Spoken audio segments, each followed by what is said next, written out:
D'accord. Alors, quand tu as commencé déjà à faire la musique, dis-nous comment ça s'est passé déjà jusqu'à ce que tu as sorti le premier son et tout, et comment tu as enchaîné tout ça? Ouais, le premier son quand même, tu vois, t'es avec un pote quand on a eu le BEPC. Ou bien, ouais, je crois bien. Voilà, et c'était parce qu'on était content juste. T'as vu, non, vu qu'on faisait des freestyles dans la classe, tout ça. Donc on était content le jour-là. On est directement allé au studio. Je me rappelle, c'est moi-même, j'avais payé la session au studio. C'était à la Bellevue, Bangouraya Studio, c'est un truc de ce genre-là. Donc on est allé, on a fait notre premier son. On connaissait même pas YouTube. Tu vois, c'est resté dans le quartier, et puis ça a pris dans le quartier, c'est fini là-bas, c'est mort là-bas, encore enterré, tu vois. Donc c'est comme je t'ai dit, hein, c'est quand je me suis pris au sérieux, je me suis dit que ok, cette chose-là, est-ce que je vais pas développer ça? Déjà dans le quartier, ça allait bien, tu vois. Ça c'est en 2018. Voilà. Donc il y a rien derrière comme source de motivation du premier son, c'était juste la joie. Parce que moi, je ne m'attendais pas à une carrière. Tu vois, en vrai, tu vois, non, je m'attendais pas à une carrière. Je m'amusais seulement. La passion. Voilà, un truc comme ça, et puis directement, c'est devenu ce que c'est devenu aujourd'hui. Voilà. Alors, est-ce qu'on peut savoir aussi quel est le son ou le morceau, en tout cas, qui t'a de plus lancé dans ta carrière musicale? Ouais, bon, Qui a fait peut-être plus de succès ou... plus de succès, ça dépend de son moment. Il y a des morceaux qui sortent, tu vois, non, qui font 2 mois, 3 mois, et ça cartonne, tu vois. Mais après, ça cesse. Il y a des morceaux qui m'ont permis d'avoir la visibilité, tu vois, non, dès le début, quoi. Comme quand je prends Overdose. Tu vois, en Overdose, c'est que tout le quartier maintenant était branché parce que j'ai fait le clip dans le quartier. Tout le quartier maintenant était unanime que ouais, vrai, c'est le type, ça commence vraiment à prendre quoi, tu vois. C'est vraiment lui quoi. Les gens ont confirmé le jour là encore une fois de plus quoi, tu vois non. Donc Overdose, ça a été le premier succès du départ en fait. Mais le morceau quand même qui continue à cartonner quoi, qui est sorti il y a longtemps, qui fait partie même parce que Overdose c'est une mixtape. Tu vois, c'est une mixtape de 20 titres. Donc c'est dans ça, il y avait Marijuana Smoke, il y avait J'aime ça. Donc le morceau pour la moment, je vais dire que c'est ce morceau qui reste, tu vois, non, et ça bouge pas. Peu importe ce qui se passe, partout où tu mets ce son, ça prend. Tu vois, les gens, c'est comme si c'est aujourd'hui j'avais chanté, quoi. Moi-même, des fois, je suis choqué, tu vois. De toute façon, le son, la même gâte, même les concerts partout, dans tous les coins, tout le monde sait chanter, les gens ils maîtrisent. C'est le morceau, j'aime ça, quoi. Voilà.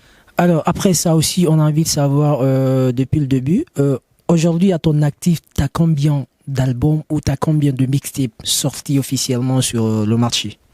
Est-ce que c'est 3 mixtapes, non?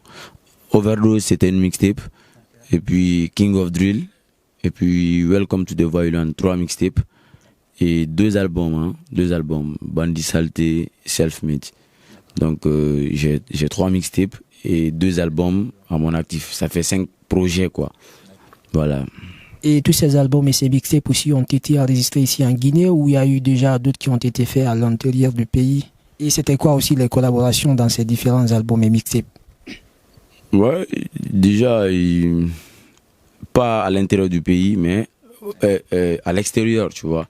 Il y a des morceaux que j'ai fait au Sénégal, en Gambie, tu vois, en Côte d'Ivoire, t'as vu, donc en France, tu vois, non. Donc du coup, Bandit Salté, c'est à partir de Bandit Salté, sinon je faisais tout en Guinée ici. Donc c'est à partir de Bandit Salté, voilà, il y avait un mélange, il y avait beaucoup de collaborations. Il y avait Wiz Montana du Mali, Tchalé, voilà, il y avait Ade Montana aussi. Et puis il y avait, comment il s'appelle, Darkeb du Mali, tu vois, c'est une grosse tête aussi là-bas. Et puis il y avait qui encore? Il y avait Gianni Alpha, il y avait Abomey l'éléphant de la Côte d'Ivoire dans Bandit Salté. Et voilà, il y avait beaucoup de collaborations de ce genre-là. En Guinée ici, par exemple, tu as collaboré avec des artistes guinéens dans tes albums ou les mixtapes? Ouais, dans Bandit Salté, il y avait que Gianni Alpha, non? Et Papaito en Guinée. Voilà, il y avait Papaito aussi dans Bandit Salté. Voilà, Papaito et Gianni Alpha, tu vois. Donc c'est eux qui ont fait c'est eux qui font partie de Bandit Salté.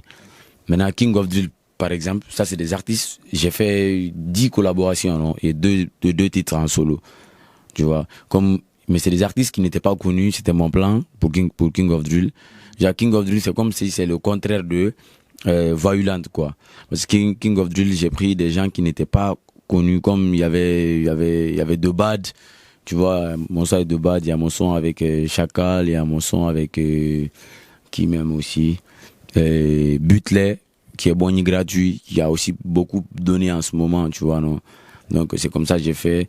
Maintenant, dans Self-Made, maintenant, il y avait Miss Kalakala, il y avait en Guinée, hein, Miss Kalakala et puis Gianni, hein, je crois. Miss Kalakala et puis Gianni. Gianni, en tout cas, il figure dans dans 2 albums et puis une mixtape. Donc il est dans Voyuland et puis il est dans Bandit Salté, il est dans Self-Made aussi. Voilà. Voyuland, par contre, c'est là-bas j'ai pris Habib Fatako, Kanjakora, tu vois, et puis Ted, et qui encore, voilà, j'ai pas signalé, dans Self-Made, il y avait Still Fresh, tu vois, Still Fresh de la France. Voilà, il y avait un Camerounais aussi, voilà, et puis Self-Made aussi, c'était un mélange de ce genre-là. Je sais pas trop, les gens en tout cas, ils connaissent, hein. Les gars le savent. Ok, donc vous avez sûrement dû comprendre combien d'albums il a sur le marché, mais aussi les mixtapes et éventuellement aussi les collaborations qu'il a eu à faire. Donc, d'accord. Ils sont pas dans un projet, qui ont même cartonné plus que des projets des fois. Comme CNDD, c'est pas dans un projet, tu vois.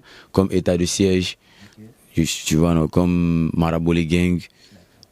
Beaucoup de sons qui sont pas dans les projets. Comme C'est Tous, Crier, tu vois, il y a beaucoup de sons qui sont pas dans les projets aussi qui donnent, mais de ouf. Yeah.